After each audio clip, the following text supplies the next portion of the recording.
Hi guys, welcome back to the channel and welcome in day 22 of our 100 challenge. And yeah, this is the one of the best question that I have taken today.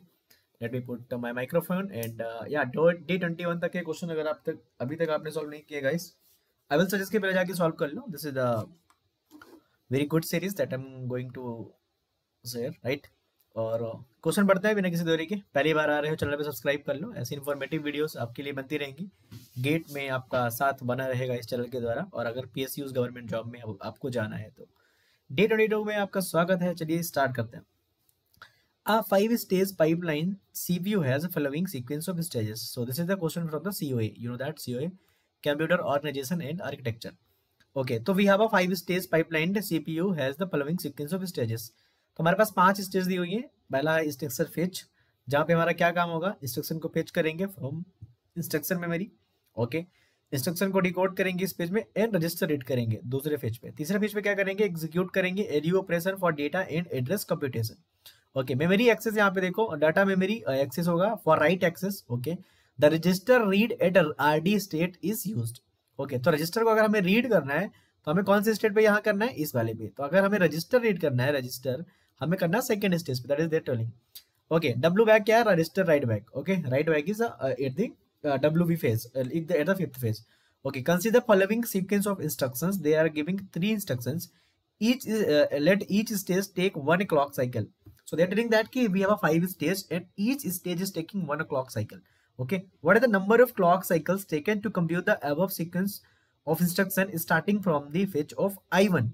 Okay, so we have to tell कि हम तीनों instruction को execute करेंगे तो कितनी number of cycles लगने वाली हैं, that they are asking. So that is a very good question. I think बहुत से लोग यहाँ पे रॉन्ग आंसर लाएंगे, बट लेट्स सॉल्व दिस.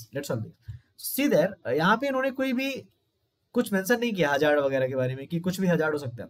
यहाँ पे ये मेंशन है कि हमारे पास जो स्टेजेस हैं, सबसे पहले इंस्ट्रक्शन फेच है, फिर रजिस्टर रीड है या डिकोड बोल सकते हैं, एग्जीक्यूट है हमारे पास, एंड उसके बाद मेमोरी एक्सेस है और हमारे पास राइट बैक है. ठीक है, और हर एक जो स्टेज है एक क्लॉक साइकिल ले रहा है, that is there telling. Okay, एक cycle. Okay, now the important thing is that we have to see the instruction. Okay, so see there, यहाँ पे हमारा जो R0 है, R0 में लोकेशन 1, मेमोरी लोकेशन 1 से एक डेटा आउट किया रहा है R0 में. ठीक है, यहाँ पे I2 देखो, I2 जो है R0 को यूज कर रहा है, जो R0 हमारा I1 में है उसको R2 क्या कर रहा है, यूज कर रहा है. Here also. Okay, now you can see that कि I3 जो है हमारा वो R0 को यूज कर रहा है यहाँ पे. तो I2 जो है डिपेंडेंट है I1 पे और I3 जो है डिपेंडेंट है I2 पे, और इसको बोलते हैं data dependency.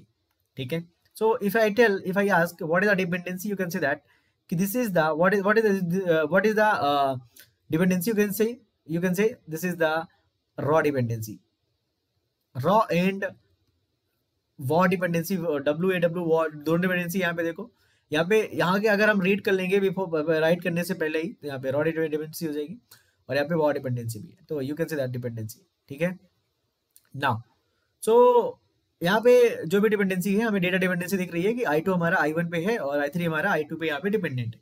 Okay, so see that हमें यहाँ पे क्या करना है. तो जब हमारा डेटा डिपेंडेंसी होती है, डेटा डिपेंडेंसी को सॉल्व करने के लिए एक अच्छी टेक्निक होती है ऑपरेंड फॉरवर्डिंग. तो यहाँ पे मेंशन नहीं है क्वेश्चन में कि ऑपरेंड फॉरवर्डिंग यूज करना है कि नहीं यूज करना है, तो हम दोनों से सॉल्व करके देखेंगे. ठीक है, विदाउट ऑपरेंड फॉरवर्डिंग और ऑपरेंड फॉरवर्डिंग से भी. तो जिससे हमारा आंसर मैच हो जाएगा तो हम उसको टिक कर देंगे. अगर दोनों से मैच होता है तो हमें विदाउट ऑपरेंड फॉरवर्डिंग ही हमेशा टिक करना है क्वेश्चन में, क्योंकि ऑपरेंड फॉरवर्डिंग जब तक मेंशन नहीं है that we have to not use. Okay, so let's see, हम क्लॉक साइकिल्स बना लेते हैं. हमारा जो होता है 1 2 3 4 5 6 7 8 9 10 11 12 13 14 15 तक आंसर दिया, तो 15 तक मैं बना ले रहा हूँ. ठीक है, हम I1 को क्या करेंगे, I1 को नॉर्मली एग्जीक्यूट कर देंगे. I1 का हमारा इंस्ट्रक्शन फेच हो जाएगा, रजिस्टर रीड और डिकोड हो जाएगा, एग्जीक्यूट हो जाएगा, मेमोरी एक्सेस हो जाएगा, राइट बैक हो जाएगा, कोई दिक्कत नहीं है यहाँ पे. Now when we are going to execute the I2, we can't fetch instruction here because cycle 1 पे हमने I1 को किया था. हम यहाँ पे इंस्ट्रक्शन फेच कर लेंगे. Now can you just right RD here, you can't right. क्यों, RD में क्या कर रहे हैं, हम इंस्ट्रक्शन डिकोड कर रहे हैं एंड रजिस्टर रीड कर रहे हैं, और हमें रीड कब करना है, जब हमारा I1 जो हमारा राइट हो जाए. ठीक है, तो हमें क्या करना है, हमें यहाँ पे हम RD यूज कर ही नहीं सकते हैं, और हम जब तक हम RD वाला फेज यूज नहीं करेंगे, मतलब मतलब क्या है, ये जो R0 है यहाँ पे यूज हो रहा है, समझो बात को। और इस R0 को हम तब तक यूज नहीं करेंगे जब तक ये राइट बैक नहीं हो जाएगा। और राइट बैक कहाँ पे हो रहा है, रजिस्टर राइट बैक कहाँ पे हो रहा है, इस वाली फेज पे। तो इस वाली फेज में हमें क्या करना पड़ेगा, I1 का वेट करना पड़ेगा। We have to just wait कि R0 हमें उपलब्ध हो जाए। और उपलब्ध कब हो जाएगा, जब हम उसको राइट बैक कर देंगे, रजिस्टर राइट बैक कर देंगे। तो R0 का कहाँ राइट बैक हो रहा है, यहाँ पे देखो 5th क्लॉक साइकिल पे हो रहा है। तो हमें एग्जीक्यूट और मेमोरी एक्सेस और राइट बैक कर ही नहीं सकते अभी, क्योंकि रजिस्टर अभी तक राइट बैक ही नहीं हुआ है। राइट बैक कहाँ हो रहा है, 5th क्लॉक साइकिल में हो रहा है I1 के द्वारा। So we have to just wait till the 5th clock cycle without operand forwarding, क्योंकि ऑपरेंड फॉरवर्डिंग तो यूज कर ही नहीं रहे हम। अगर कर रहे होते तो डायरेक्टली हम अगर डिकोड करके रजिस्टर रेट कर लेते, बट यहाँ पे हम कुछ यूज नहीं कर रहे हैं। Okay, so what is the thing here, so you can see that कि यहाँ पे हम क्या करेंगे, अब आरडी यूज करेंगे। यहाँ पे आरडी हो जाएगा, यहाँ पे हमारा एग्जीक्यूट हो जाएगा, यहाँ पे हमारा मेमोरी एक्सेस हो जाएगा, और यहाँ पे हमारा राइट बैक हो जाएगा। Now this seems good. After write back we can do that. Now okay, again this is the I2. now I3 again I3 needs R0, again R0 यहाँ पे अपडेट हो रहा है, 2 बार R0 को ऐड करके 2 times. so again I3 needs R0. again we can't use R0 till here because in the second instructions R0 is written at the 9th clock cycle. so we have to just fetch the instruction, we can't do anything here.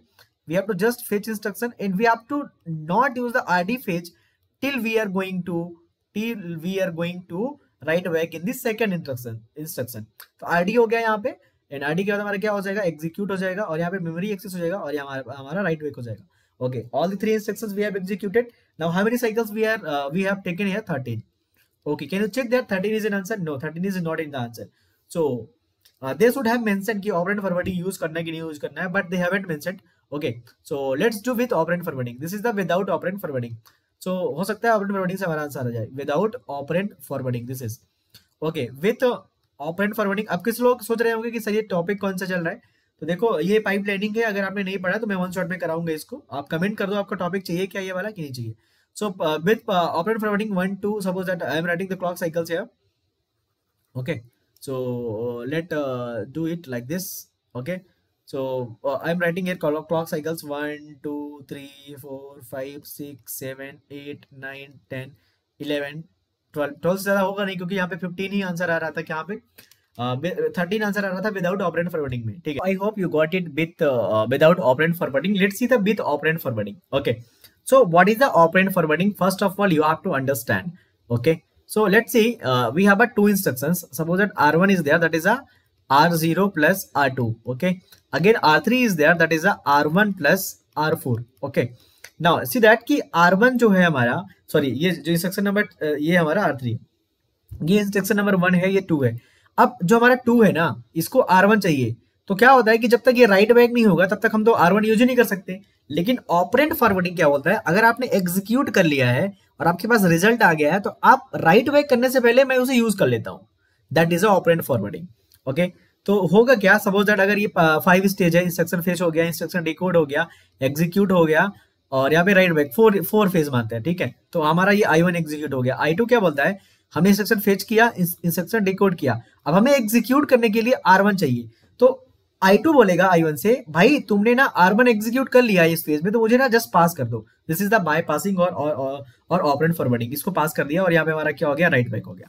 So without any install we can just forward. Okay, so जब हमारे पास result available हो जाता है तो हम उसे पास कर देते हैं। This question is quite interesting.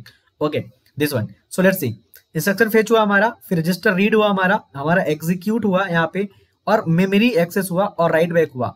So here we have to understand one thing, that कि फर्स्ट इंस्ट्रक्शन में हमारा जो है वो R0 आ रहा है, और वो कहां पे आ रहा है, कहां से आ रहा है, मेमोरी लोकेशन 1 से आ रहा है।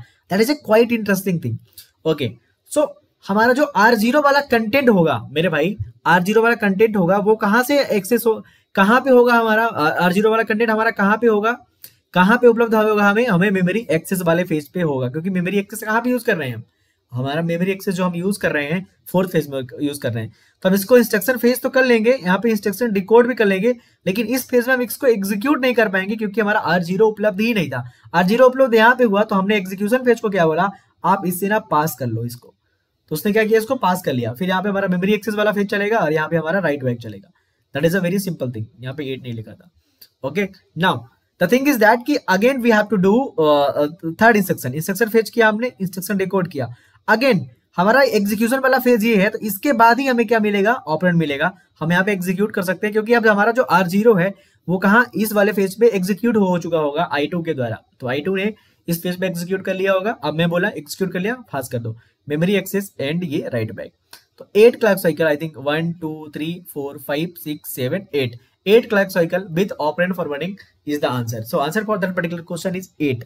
Okay, so I hope you got it for this day question. This was a very interesting question, quite interesting question, and I hope you have solved it. 13 है without operand forwarding और 8 है for operand forwarding से। Thanks for watching. Day 23 में मिलते हैं।